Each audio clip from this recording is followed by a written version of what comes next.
Como nós vamos compreender? Através e à luz da palavra.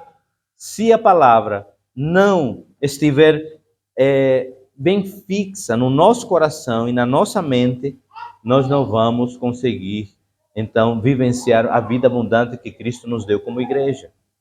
E essa carta é uma carta exortativa do apóstolo Paulo à igreja. Quero lembrar aqui, para introduzir esse momento, que Paulo plantou a igreja de Corinto no final da sua segunda viagem missionária. Lembremos que Corinto era a capital da província grega chamada Caia, certo? E Paulo permaneceu nessa cidade de Corinto durante 1 ano e meio. Ele chegou, plantou a igreja e começou a ensinar, a discipular em Corinto, essa igreja que tinha sido fundada, plantada por ele. E aí, então, cabe ressaltar que essa foi a igreja que Paulo, talvez pelas cartas que ele escreveu, pelo tom da mensagem, a igreja que mais amou, porém, a igreja que mais trabalho lhe deu. Para que vocês entendam, olhe, não existe igreja perfeita. Quem plantou a igreja de Corinto? Paulo. Essa igreja foi trabalhosa. Imaginem, se Paulo, o apóstolo Paulo, que é o cara, meu amigo, ele plantou uma igreja, a igreja foi trabalhosa, e eu quero agora chegar e dizer, não, minha igreja tem que ser perfeita. Deus me livre. Porque nós somos humanos, e o mais imperfeito de todos sou eu. Então eu preciso entender que a igreja do Senhor não é minha, é dele, mas ainda estamos aqui, somos humanos, vamos falhar, mas para isso temos a palavra, para que a gente possa errar menos. Amém, amados? Então Paulo plantou essa igreja e ele era muito intencional. Paulo foi chamado para ser apóstolo, missionário, e ele tinha um coração plantador de igrejas, mas ele era intencional. Então, por quê? Tem alguns motivos, algumas razões, porque Paulo plantou a igreja de Corinto. O primeiro é a sua posição geográfica, certo? A cidade de Corinto era banhada por 2 mares, o mar Jônico e o mar Egeu. Então, era uma cidade de conexão. Quando você veio para cá, talvez você fez conexões em alguns lugares. Alguns fazem conexão em Madrid, outros em Frankfurt, outros em outros lugares.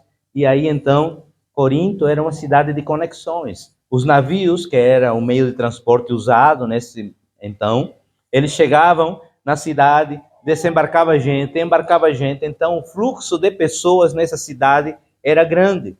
Então, Paulo, sendo um estratega, ele planta essa igreja sabendo tem muitas pessoas. Mas há um segundo motivo, a sua história. A cidade, ela tempo atrás tinha sido destruída por um abalo sísmico. Então essa cidade estava se reconstruindo. E Paulo disse, olha, é uma cidade que está renovando-se. E eu preciso então entrar nessa cidade com o evangelho, porque numa cidade onde está se renovando é propício às boas novas do evangelho. Mas também uma terceira razão é a razão moral. A cidade de Corinto era uma cidade devastada na sua moral. Existia lá um templo de Afrodite. Essa era uma deusa que tinha mais de 1000 prostitutas cultuais que desciam do monte onde estava o templo todas as noites para o cais, que tinha muita gente, e lá faziam todo tipo de depravação moral e sexual.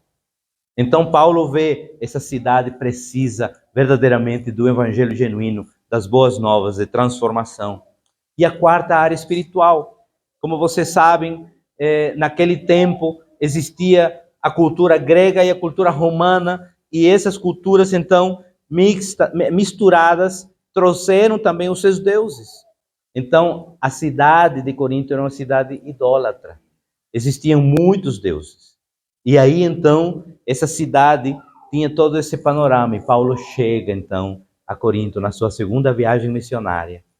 E aí ele desembarca, passa 1 ano e meio. E aí, então, antes de chegar a Corinto, Paulo esteve em Atenas. E ele conheceu, então, por estar em Atenas, toda essa realidade espiritual e carregada da cidade de idolatria. Cabe ressaltar que essa primeira carta do apóstolo Paulo à igreja de Corinto é escrita para solucionar alguns problemas que ela estava enfrentando. E que problemas são esses? Nós vamos ver. E eu me atreveria a dizer hoje que nós, como igreja, estamos sujeitos também a enfrentar os mesmos problemas que a igreja de Corinto passou. Por quê? Porque somos humanos. Porque também erramos. Porque também muitas vezes chega o coração, né? Às vezes quer apertar mais para a carne. E aí então nós vamos explanar agora quais eram esses problemas. E eu queria me concentrar não no problema, mas me concentrar na solução que Paulo trouxe através da palavra.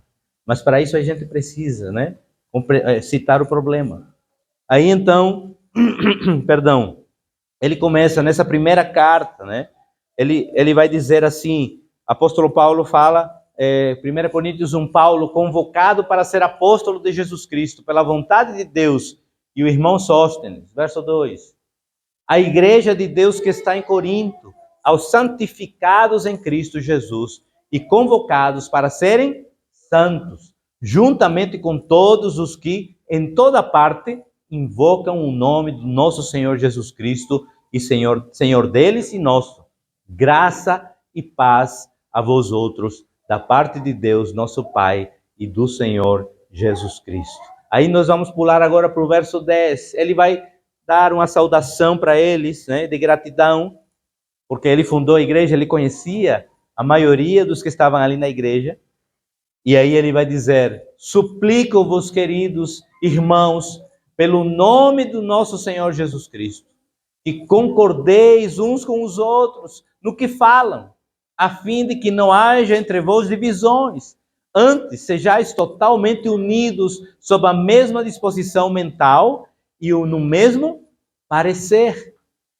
Caros irmãos, fui informado a vosso respeito pelos da família de Cloe que existem discórdias entre vós. Até aqui. O primeiro problema que a igreja de Corinto estava enfrentando era a divisão. Mas por quê? Paulo aqui começa a tratar o problema, mas ele não fala diretamente, olha, vocês estão errando, dá uma paulada. Não, ele disse, olha, o que diz no verso 10? Suplico-vos, queridos irmãos, pelo nome do nosso Senhor Jesus Cristo, que concordeis uns com os outros no que falam, a fim de que não haja entre vós divisões. Ele está dizendo, amados, olhe, Paulo entendia que a sua missão, a minha missão e a sua missão que está aí sentado, não é de inflamar, mas de pacificar. E aí então ele disse, olhe, fui informado. Interessante que no verso 11 ele disse, fui informado pela casa de Cloe, e essa informação nos dá um entendimento muito importante. Olha, Paulo nos ensina que nós devemos tratar os assuntos dando nomes. Não dizer, olha, ouvi dizer, viu Arlindo, ouvi dizer aí que você é fulano assim. Não, os da casa de Cloe informaram a mim que está acontecendo isso. Então é importante sempre trazer isso. Paulo dizia por quê? Porque se ele chegasse dizendo, olha, eu ouvi dizer, ele está fazendo o quê? Inflamando mais.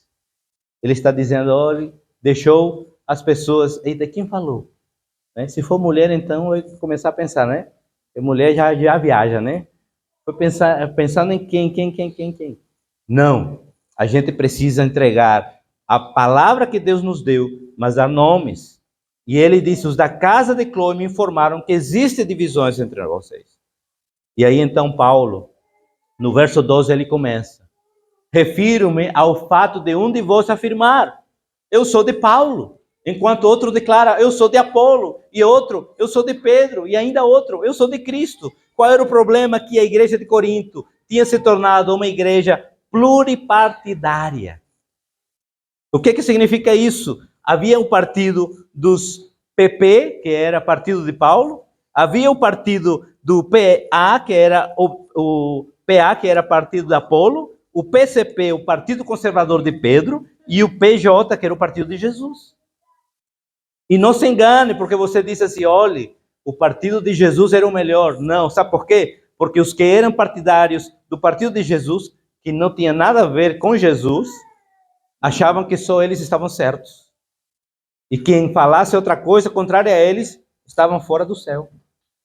Não é isso que Deus quer no meio da igreja. E Paulo vai dizer, amados, olhe, não se enganem, porque Paulo está dizendo, olhe, você não é melhor do que ninguém. Nós estamos nivelados.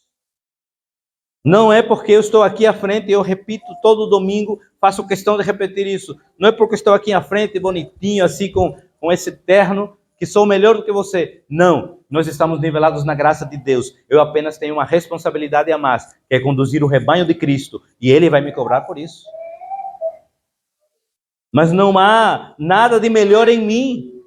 Não há nada de melhor em mim.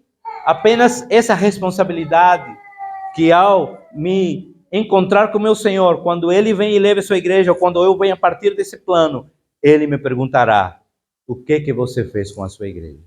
E tenha certeza, amado, que eu temo e tremo, porque eu não estou aqui apenas porque fui o fundador dessa igreja, não. Estou aqui porque fui chamado por Deus, independente de estar aqui hoje ou amanhã, eu vou tremer e temer, porque fui chamado por Ele para essa obra. Eu preciso compreender isso, amados. E se eu não compreender isso, eu apenas estou aqui enganando vocês. E como Paulo vai dizer depois numa outra carta, miserável homem que eu sou. Porque se eu não compreender essa vocação, serei o mais infeliz dos homens. Eu preciso compreender, amados. E aqui então Paulo começa a explanar. E ele vai dizer como nós devemos lidar, como ele lida e como nós devemos lidar com essa situação na igreja de Cristo. Verso 13, por favor, Neto. Ora, acaso Cristo está dividido? Foi Paulo crucificado em vosso favor? Fostes batizados em nome de Paulo? Verso 14. Dou graças a Deus por não ter batizado nenhum de vós, com exceção de Crispo e de Gaio. Verso 15. A fim de que ninguém venha alegar que foi batizado em meu nome. É certo que batizei também os da casa de Estéfanas. Além destes, não me recordo se batizei algum outro irmão. Porquanto Cristo não me enviou para batizar, mas para proclamar o Evangelho, não por meio de palavras e sabedoria humana, para que a cruz de Cristo não seja esvaziada. O que Paulo está falando? Olhe, a mensagem que eu preguei a vocês não é filosoficamente bonita, não é palavreadamente linda, mas é no poder de Deus. Para quê? Para que a cruz de Cristo não seja esvaziada, ou seja, para que não venha eu me glorificar e deixar Cristo de lado.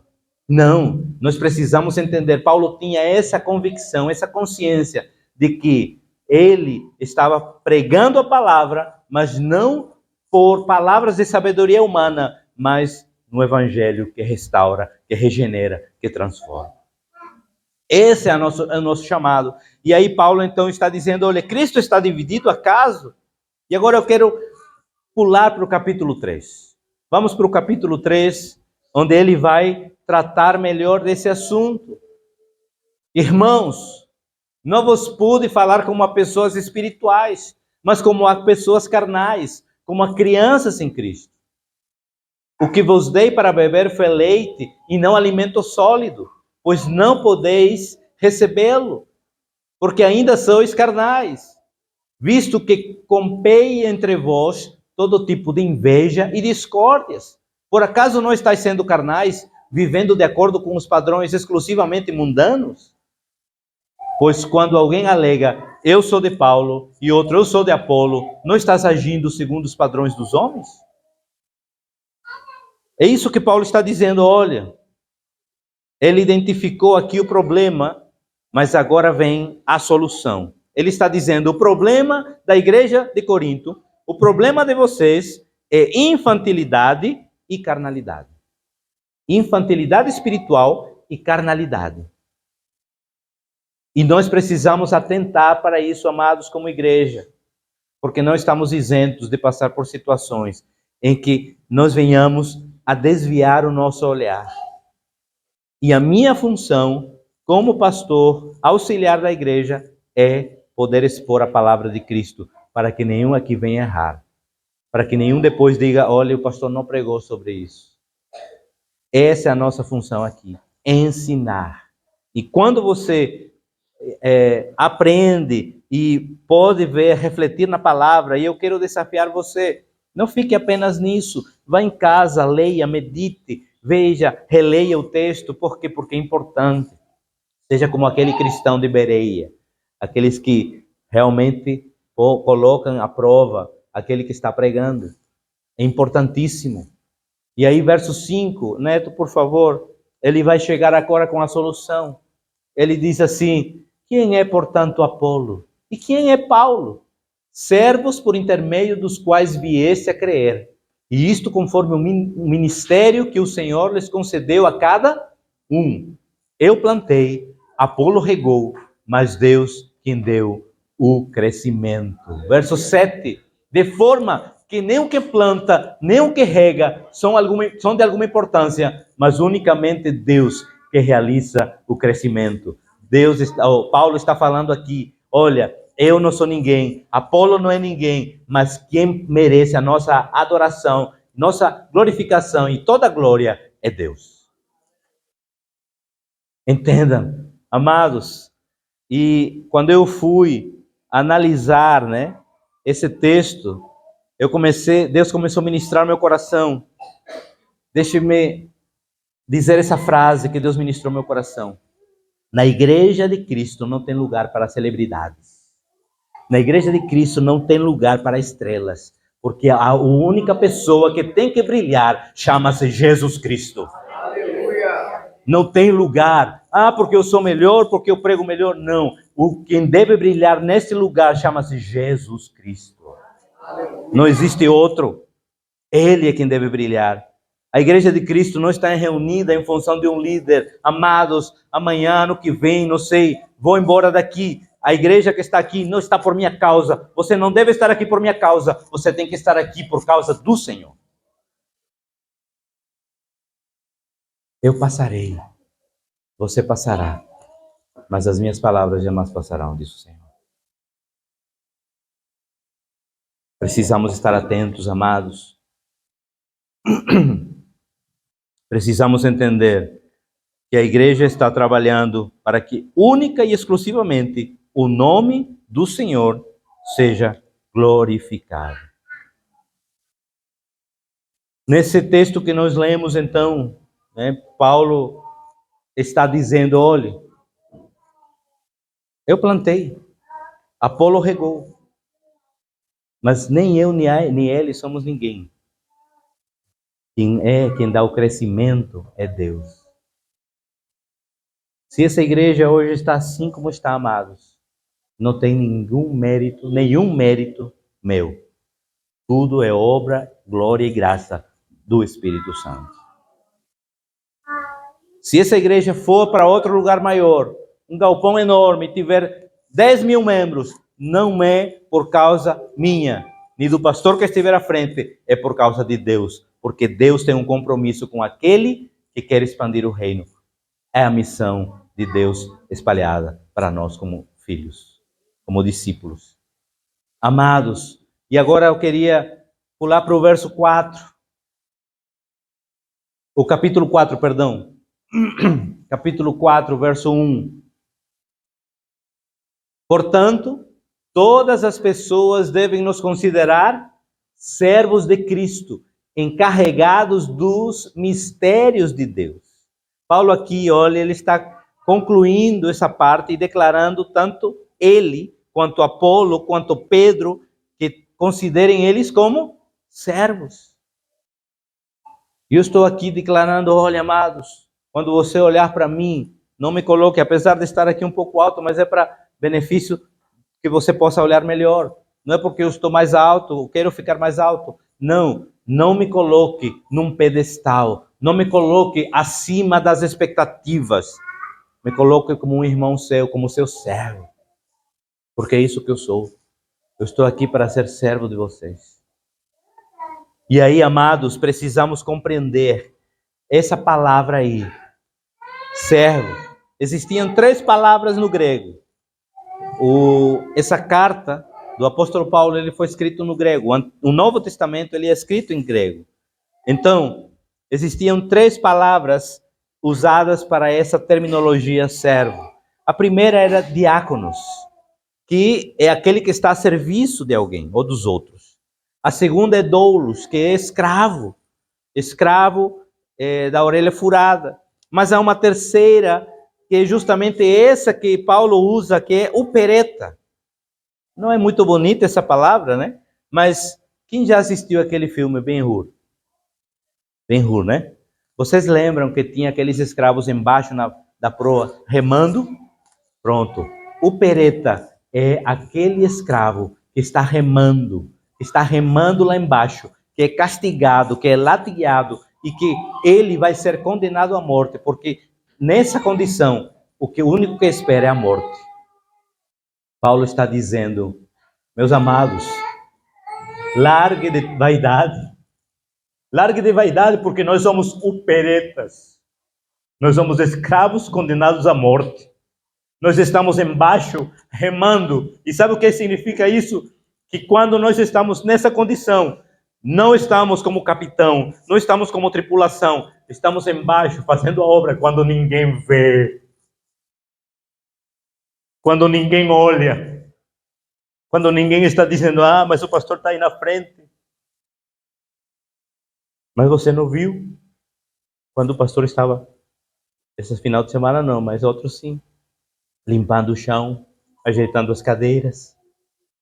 Porque isso é que nós somos, operetas, escravos condenados à morte para serviço do rei. Amados, larguemos de vaidade, larguemos de querer ser os melhores, ou que o nosso pensamento é o único que está certo. Não é isso que Deus quer. Deus colocou você e eu para sermos operetas, servos de Cristo, encarregados dos seus mistérios.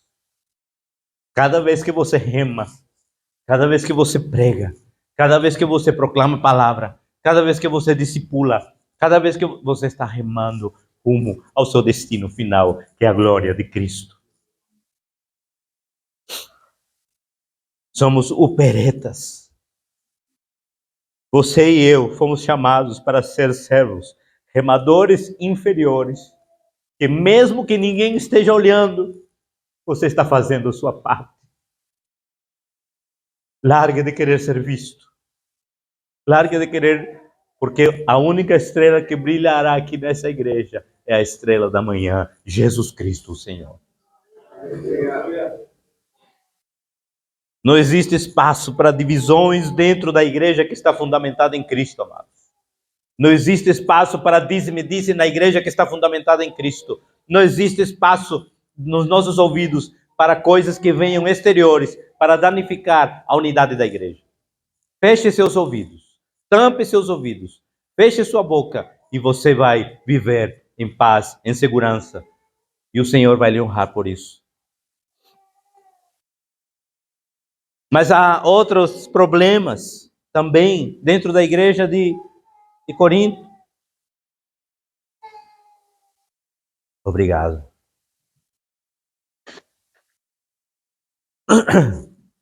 Há outros problemas, amados. E eu gostaria de, se der tempo, explanar mais alguns. No capítulo 5, nós vemos um problema da imoralidade dentro da igreja. De toda parte se ouvem comentários, ele não diz na igreja, mas de toda parte da cidade se ouvem comentários de que há impureza entre vós e uma espécie de imoralidade que não se observa nem mesmo entre os pagãos. Olhei, observas a ponto de alguém manter relações sexuais com a mulher do seu pai. Olha o que estava acontecendo na igreja de Corinto. E ainda está cheio de arrogância. Não deveis, pelo contrário, repugnar tal atitude e expulsar da comunhão aquele que assim procede?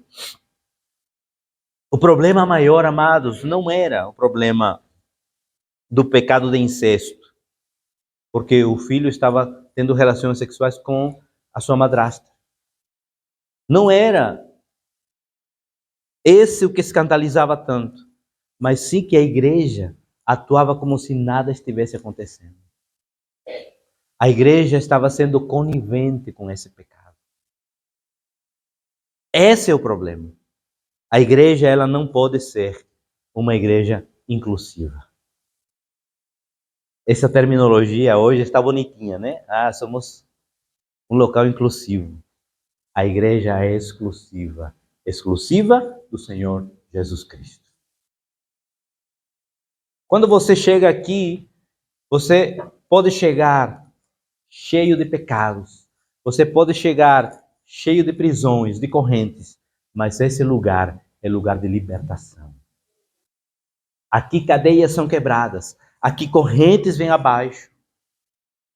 E se você chegou assim, com certeza você não sairá mais o mesmo. Porque onde o Espírito do Senhor está, ali há transformação genuína. E a igreja estava sendo conivente com esses atos. E nós precisamos entender, amados, que nenhum discurso de inclusivismo, né, ou vale tudo, aqui tudo é permitido, né? Muitas vezes nós realmente falamos, olha, vinde como estás. Mas falta outra frase. Mas não fiques como estás. Você pode vir como está, mas não deve ficar como está. Por quê? Porque esse é lugar de transformação. O Espírito Santo, ele quer transformar nossas vidas. Ele nos chama para viver uma vida de glória em glória, de vitória em vitória. Para nós como cristãos, onde existe pecado, deve existir choro, humilhação e quebrantamento. E não orgulho de quem está pecando. Porque isso é raiz de mal, de maldição. Aí então Paulo, no verso 3 a 5, verso 3, ele vai dizer assim: apesar de eu estar ausente fisicamente, estou presente em espírito e já julguei quem praticou tamanha insolência, como se estivesse presente. Ora, quando vos reunirdes em nome do Senhor Jesus, e eu estando convosco em espírito, diante da presença do poder de nosso Senhor Jesus, entreguem esse homem a Satanás, para que a carne dessa pessoa seja destruída, mas o seu espírito seja salvo no dia do Senhor. Isso aqui talvez se escandaliza, né? Como é que Paulo vai dizer entrega a Satanás? Entenda uma coisa. Alguns de vocês já estavam aqui, outros não, quando eu contei essa história. Quando eu tinha aproximadamente 16 anos de idade, eu cheguei para meu pai. Meu pai também foi pastor, apesar de que eu cresci dizendo que não queria ser pastor, por tudo que eu vi. E talvez hoje vivo algumas coisas que não queria viver, e digo, Senhor, eu disse que não queria. Mas quem é chamado, não tem jeito. Amados, meu pai, eu disse assim, pai, eu nasci num lar cristão. Estou com 16 anos, meus colegas vão para festas, vão se divertir. Eu queria também viver esse período da minha juventude. Ele disse, você quer? Então faça o seguinte, entenda uma coisa, você pode fazer isso, meu filho. Mas entenda uma coisa, você hoje está debaixo de uma redoma, de uma cobertura espiritual.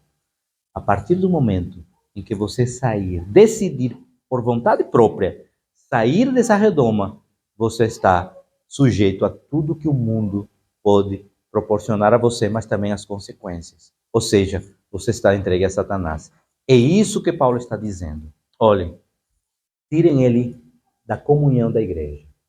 Mas não tirem ele para destruir essa pessoa, mas para que seu espírito seja salvo. Qual é a finalidade? Aqui Paulo está falando de duas coisas. Paulo primeiro fala da imoralidade na igreja, mas ele também vai falar da disciplina na igreja. Por quê? Muitas igrejas hoje deixaram de disciplinar. Por quê? Não, porque pega mal. Pega mal porque, olhe, depois vão sair falando mal. Olhe, Paulo está dizendo, quem não disciplina, não ama. Paulo está dizendo, se você não tiver amor pelo Espírito dessa pessoa, para que ele seja salvo no dia do Senhor, então seja conivente. Mas a disciplina na igreja, ela precisa ser real. A disciplina não é para constranger. A disciplina não é para expor. A disciplina é para que essa pessoa seja restaurada, curada e depois de um tempo volte ao convívio da igreja. Essa é a função da disciplina. Quem já fez a sala da membresia conosco sabe, porque nós temos a revista, você tem em casa, você que é membro da igreja. Essa é a função da disciplina. A disciplina não é para, eita, agora vamos pisar na cabeça do irmão. Não. A disciplina é para restauração. Só que as pessoas não entendem.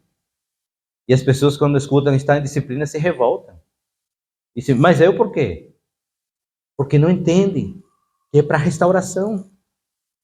A gente precisa compreender isso. Ah, deve haver ordem dentro da igreja, porque senão isso aqui vai ser uma feira. Isso aqui não é feira. Isso aqui é a igreja de Cristo. E a igreja de Cristo precisa ter ordem e decência. Precisamos vivenciar isso. E aí, então, a disciplina, ela vem para conserto. O propósito da disciplina é preventivo e de restauração. E nós precisamos viver isso. Prevenir a igreja através da palavra e restaurar a pessoa que cometeu o pecado. Essa é a função da igreja. É lógico, como já tive vários exemplos na vida. Vocês sabem que já pastoreamos no Brasil, não é de hoje que nós pastoreamos, de pessoas que não quiseram acatar a disciplina. Paciência. A gente só pode caminhar com quem quer. Não é verdade? Eu não vou... Jesus, ele não andou... Ô Pedrinho, meu filho, vem cá, meu filhinho. Ele disse, sai de mim, Satanás. Imagine. Jesus, ele dizia, olha, se você quer me seguir, quer ser meu discípulo, tome sua cruz, negue-se a si mesmo e venha. Jesus nunca alimentou feridas de ninguém. Ele curava, mas também falava firme.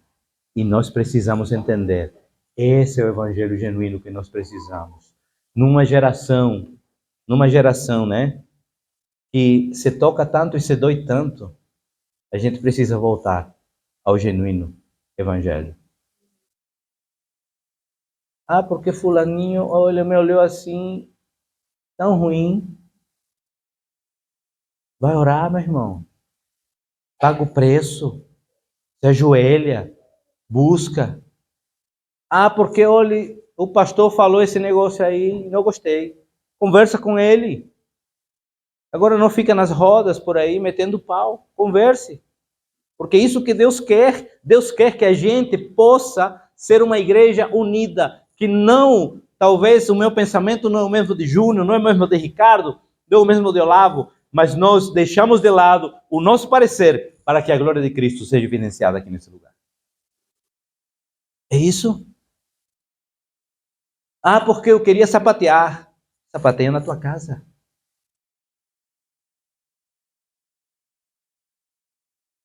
Amados, é hora e já chegou de que a igreja se conscientize do seu dever aqui na terra.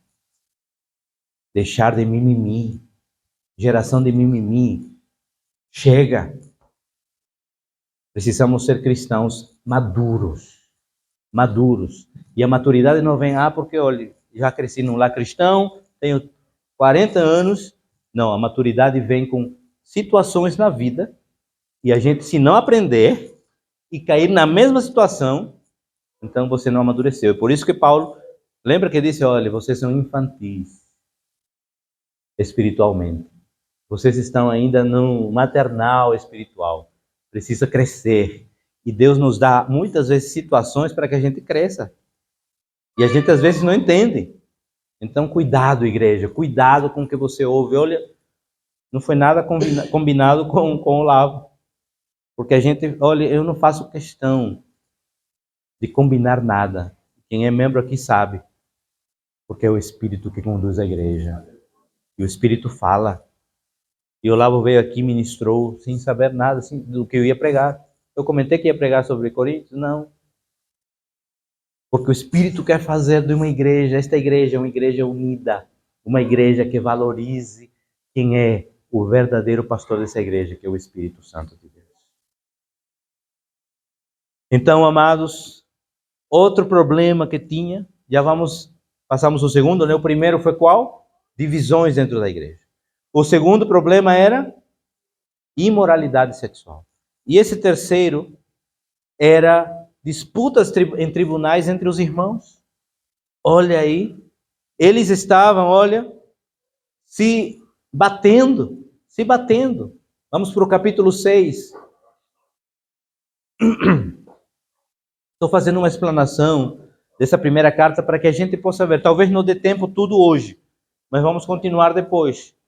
Então, diz assim: atreve-se alguém entre vós, quando há litígio de um contra o outro, levar o caso para ser julgado por pessoas pagãs e não pelos próprios santos? Olha o que estava acontecendo. Havia problemas entre os irmãos da igreja e os irmãos colocavam os seus próprios irmãos nos tribunais. Ou seja, ia perante a justiça, diante do seu irmão, colocando o seu irmão, expondo a vida do seu irmão, quando o que Paulo lá na frente vai dizer, olha o que vai dizer no 2. Ou desconheceis que os santos julgarão o mundo todo, e se o mundo será julgado por vós, como sois incompetentes para julgar assuntos de tão menor importância? Verso 3. E mais, não sabeis vós que iremos julgar inclusive os anjos? Quanto mais as demandas triviais dessa vida? Será que quando surgem questões desta vida para serem julgadas, constituís como juízes as pessoas menos respeitáveis da igreja? O que Paulo está dizendo aqui? Olhe, resolva seus problemas pessoalmente com seu irmão. Por acaso, você que tem competência no dia do juízo final de julgar homens e anjos, vai se diminuir para ir a um tribunal pagão? É isso que Paulo está dizendo. Paulo disse, não precisa chegar a essa instância. Você precisa resolver. O que a palavra me diz? Olha, se eu souber que meu irmão tem alguma coisa contra mim, antes de deixar a minha oferta, eu preciso ir diante dele, resolver, voltar e deixar minha oferta.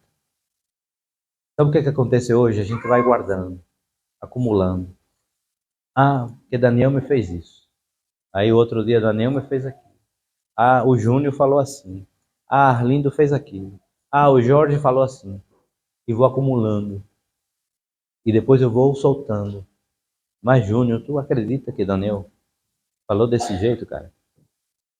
Sei não, viu? Não na igreja de Cristo. Porque precisamos ser bíblicos. A gente não quer ser tão bíblico. E por quê? Vamos rasgar essa parte, então, da Bíblia? Não. A Bíblia diz, resolva com seu irmão. E se a gente não resolver e for partilhar com outros, estamos pecando. E é por isso que a gente não cresce. O que diz? Também não foi nada combinado. Salmo 1. Quando a gente não se assenta na roda dos escarnecedores, dos zombadores, quando a gente confia no Senhor, medita na sua palavra dia e noite, nós seremos como uma árvore plantada junto a ribeiros de águas, cuja árvore não murcha, cujos frutos dão na estação certa, e tudo quanto ele faz, prospera. E novamente eu digo, prosperidade não quer dizer riqueza, tá certo? Prosperidade quer dizer paz. Não há nada melhor do que você viver em paz, mesmo tendo €1 no bolso. Porque tem tanta gente que tem milhões nas contas, mas não tem paz. Eu pensava que só acontecia no Brasil, mas olha o escândalo que está tendo aqui em Portugal. Porque a corrupção não é do jeitinho brasileiro, a corrupção é do jeitinho humano. O homem é corrupto em si. E a gente precisa se vigiar, se policiar a cada dia. Amados, Paulo, então, ele diz assim: quando um cristão leva seu irmão aos tribunais, está levando assuntos internos da igreja para serem julgados pelo mundo. Não faça isso. Paulo está nos orientando a abrir mão. Verso 7. O que vai dizer o verso 7? Só o fato de haver entre vós processos judiciais, uns contra os outros, revela que já estáis derrotados. Em vez disso, por que não dás preferência a sofrer injustiça? Por que não arcais com o prejuízo? Olha o que está dizendo. Olha, Paulo está dizendo: abra mão, meu irmão. Por mais que você esteja certo, abra mão.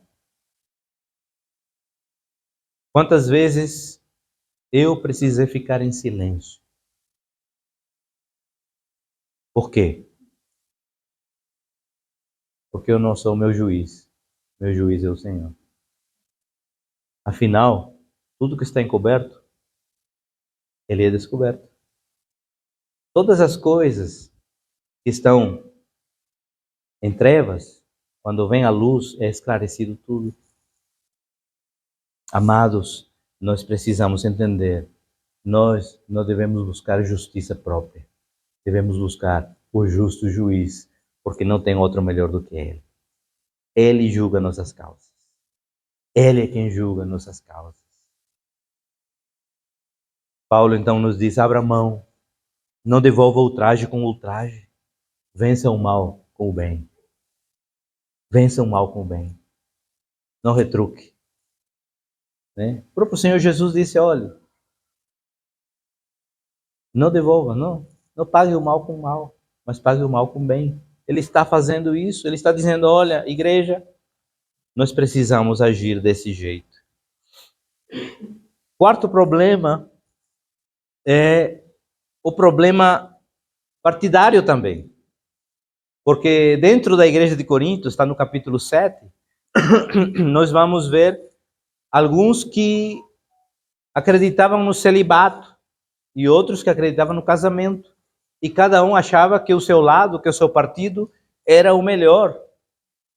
E aí Paulo então vai dizer agora em relação aos assuntos sobre os quais escreveste: é bom que o homem se abstenha de relações sexuais com a mulher. Verso 2. Porém, por causa da imoralidade, cada homem tem a sua esposa e cada mulher seu marido. Veja bem, o que está dizendo aqui? Ele não está dando o voto de confiança ou dando o voto a favor daqueles que têm, né, o dom do celibato. Não, ele está dizendo: olha, é bom que você entenda o seu contexto. Sabe qual era o contexto que estava passando a igreja de Corinto? E essa região, naquele tempo, era de perseguição. Então ele disse: se você não aguentar ficar longe da sua esposa e dos seus filhos, então não case. Porque vai chegar agora, em breve tempo, a perseguição. E você não vai conseguir fugir com a sua família toda. Porque quem era morto primeiro eram os homens.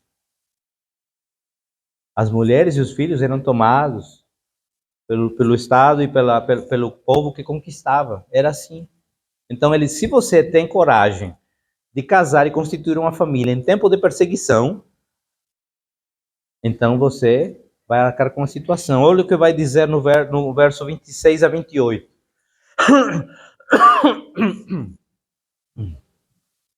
Considero, portanto, que é saudável devido aos problemas desse momento. Quais são os problemas desse momento? Perseguição. Que a pessoa permaneça em sua atual condição.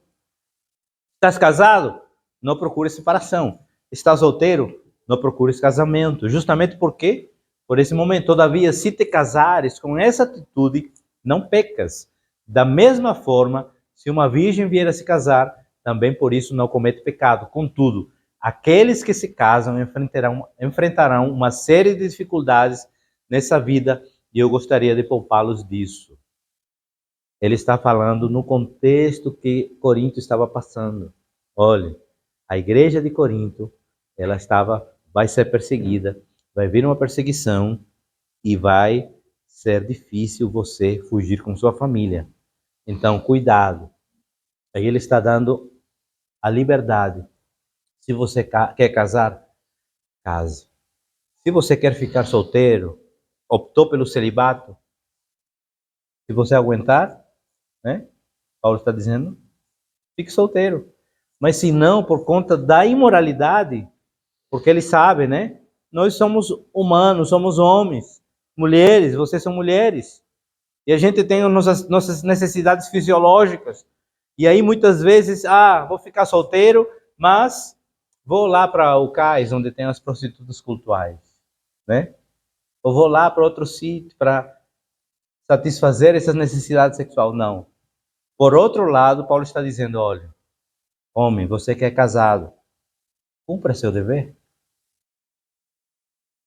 Porque, né, nesses partidarismos que tinha, existiam aqueles que achavam que ser solteiro, né, ter optado pelo celibato, era ser espiritualmente melhor. O outro casado, só que se abstinha do sexo.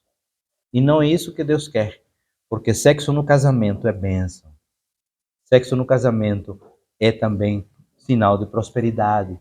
E Ele quer fazer com que você, que é casado, você é homem, você é mulher, vive uma vida plena. Mas se você tem também esse desejo, esse dom do celibato, que você também viva entendendo isso. Amém? Era então esse contexto de perseguição. Estou correndo agora um pouco por conta da hora. Quinto problema. E vamos ficar por aí, depois a gente aborda os outros. O problema da liberdade cristã. O problema da liberdade. Pode colocar duas. Às vezes abre um pouquinho. Pode botar duas juntas. É o piso que é um pouquinho escorregadio.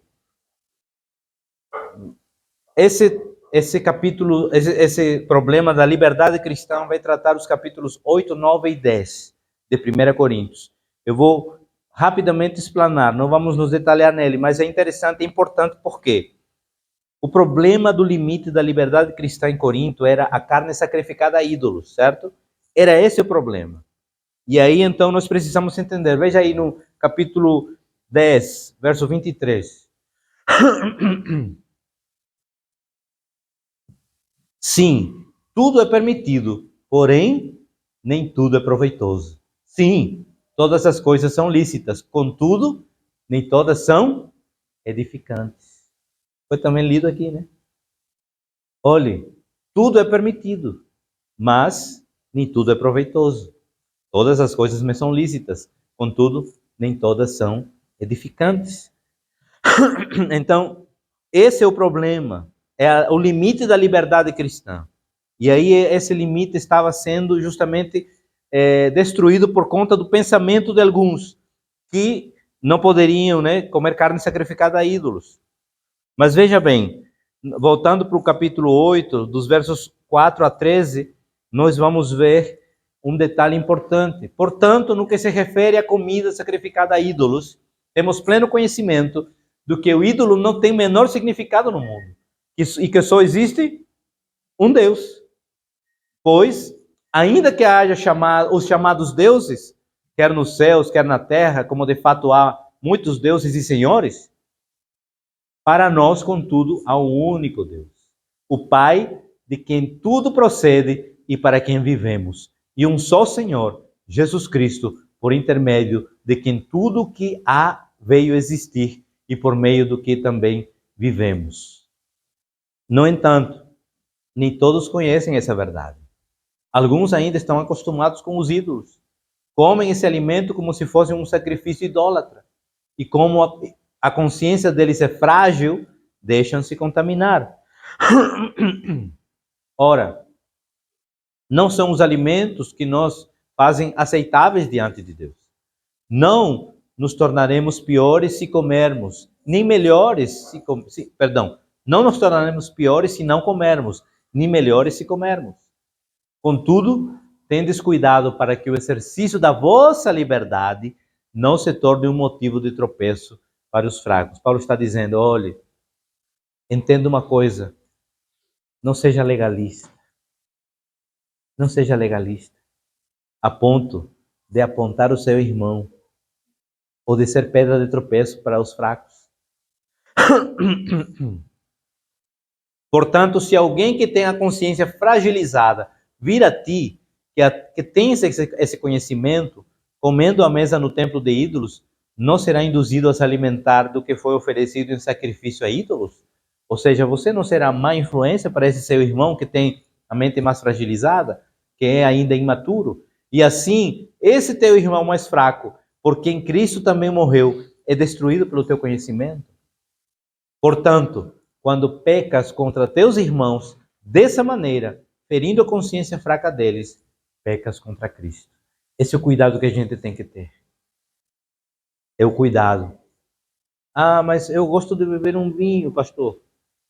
Muito bem. Beba o vinho em casa, onde ninguém está a te ver. Porque se passar o irmão que já teve problema com alcoolismo, e ele olhar e disse, mas rapaz, Rafael enche a cara, então eu vou encher também. O cara lá na frente, tocando, cantando. Essa é a questão. Paulo está dizendo, olhe, tenha cuidado, porque você não pode servir de pedra de tropeço para os irmãos. Paulo está falando, eu falei vinho, mas tem outras coisas. Tem outras coisas que a gente pode, né? Entender como isso. Então a gente precisa ter cuidado, ter cuidado. E aí a nossa liberdade, ela nunca pode oferir, a consciência do irmão mais fraco. Precisamos ter cuidado para não sermos pedra de tropeço para os que estão ainda crescendo na fé. Nós somos desafiados a sermos mais maduros. Você que tem mais tempo, mais maturidade, você precisa ter esse cuidado. Tenha esse cuidado. Muitas vezes eu conheço meus limites, mas tem pessoas que não conhecem seus limites e vão e tomam, ou bebem, ou fazem outra coisa. Então nós precisamos ter esse cuidado, esse entendimento. Amados, depois Paulo vai tocar em outros assuntos. Ele vai entrar na ceia do Senhor e é onde nós vamos hoje entrar. E havia também problemas na ceia. Vou entrar rapidinho nesse problema. Por quê? Porque a ceia do Senhor era justamente para que a igreja pudesse ter comunhão e olhar não apenas para o sacrifício de Cristo, mas olhar para a vinda de Cristo, a ressurreição e a vinda de Cristo. Mas os irmãos de Corinto estavam usando esse momento para se empancinar, para comer de tudo. E aí nós precisamos entender que esse também é um problema. E aí então, amados, ele vem e é o que nós vamos fazer hoje. Participar desse momento da ceia. A ceia do Senhor. Nós temos como igreja batista 2 mandamentos. O primeiro é o batismo e o segundo a ceia do Senhor. O batismo, ele não salva em si. O que salva é a tua fé em Cristo. A tua fé no Senhor Jesus, quando você confessa o Senhor Jesus como seu Senhor, seu único Senhor e Salvador da sua vida, você já é salvo. O seu nome já está escrito no livro da vida. O batismo apenas é um momento de confissão pública, que você está dizendo, hoje, eu estou declarando perante os homens, que meu velho homem está morrendo e ressurgindo das águas, que simboliza o Espírito Santo, um novo homem. E quem é batizado, ele pode participar tranquilamente desse momento. Por quê? Pela consciência. Veja o que Paulo vai falar aí no capítulo 11 de 1 Coríntios, a partir do verso 23. 23. Diz assim, pois eu recebi do Senhor o que também vos entreguei. Que o Senhor Jesus, na noite em que foi traído, tomou o pão e logo após haver dado graças, o partiu e disse, este é o meu corpo, que é dado por vós. Fazei isto em memória de mim. Do mesmo modo, depois de comer, ele tomou o cálice e declarou: este cálice é a nova aliança no meu sangue. Fazei isso todas as vezes que beberdes em memória de mim. Portanto, todas as vezes que comerdes este pão e beberdes este cálice, proclamais a morte do Senhor até que ele venha. Por esse motivo, quem comer do pão ou beber do cálice do Senhor indignamente será culpado de pecar contra o corpo e o sangue do Senhor. Examine-se, pois, cada um a si próprio, e dessa maneira coma do pão e beba do cálice. A orientação que Paulo está nos dando, hoje é dia de ceia. Nós instituímos aqui na igreja o segundo domingo como ceia do Senhor, segundo domingo de cada mês, por causa da feira da antiguidade que fica tudo cheio. Mas na maioria das igrejas batistas é no primeiro domingo. Mas nós entendemos que não é o dia que vai fazer a diferença. Se é o primeiro, o segundo, o terceiro. Mas é o momento e a celebração. E nós precisamos fazer isso com consciência. Então ele está dizendo, olhe, faça um autoexame. Na verdade, esse autoexame precisa ser diário, amados. Nós precisamos diariamente nos autoexaminar para saber como está o nosso coração. Porque o coração do homem é enganoso. E a gente precisa se autoavaliar todos os dias. Dizer, Senhor, eu preciso de Ti. A palavra do Senhor em 1 João 1,9 diz, se confessarmos nossos pecados, Ele é fiel e justo para nos purificar de toda injustiça e nos perdoar os pecados. Feche seus olhos, abaixe sua cabeça, faça essa oração de autoexame, faça essa oração de avaliação